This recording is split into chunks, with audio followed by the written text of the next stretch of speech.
Former Illinois Governor Rod Blagojevich joins us now. So you understand the Democrat Party a little bit better than we do. Everyone hates each other. What does that mean? Well, you were quoting a great Democratic president, Harry Truman. He's the one who said, if you want a friend in Washington, right, get a dog. These are very different Democrats than Harry Truman. Harry Truman was very forthright, and he was a tough guy, gave him hell. These Democrats are just liars. They lie. They lie to the American people. They lie to each other. They lie about each other. They stab each other in the back. Biden's given that speech just a second ago. I just saw it on your screen, and he's talking about how he considers Kamala Harris part of his family. I mean, that's a blatant lie. She stabbed him in the back and got him removed as the presidential candidate, and she herself became the candidate.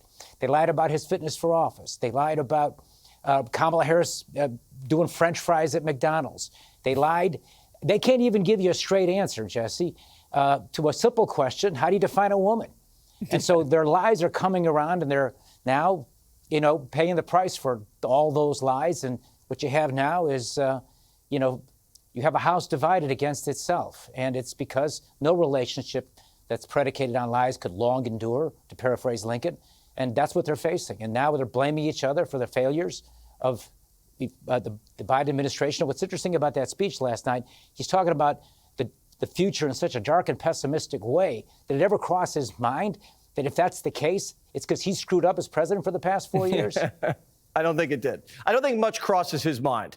Let's put it that way.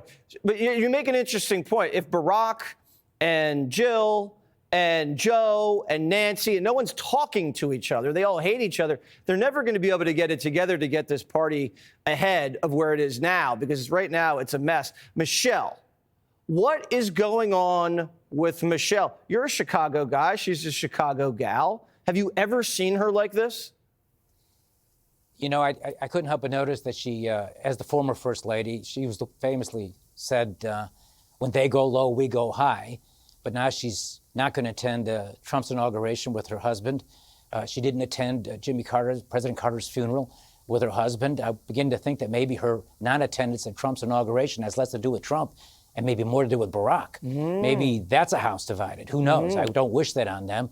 But it is very unusual that a First Lady would not attend the inauguration of a president when they haven't contested the outcome of the election. So I don't know whether there's a problem between the two of them or not, but I will say that this whole idea of these Democrats fighting each other, wouldn't be surprised if it's also happening inside special, unique places between husbands and wives. Yeah, well, we would never want to meddle in their relationship or anyone's relationship. It's just none of our business.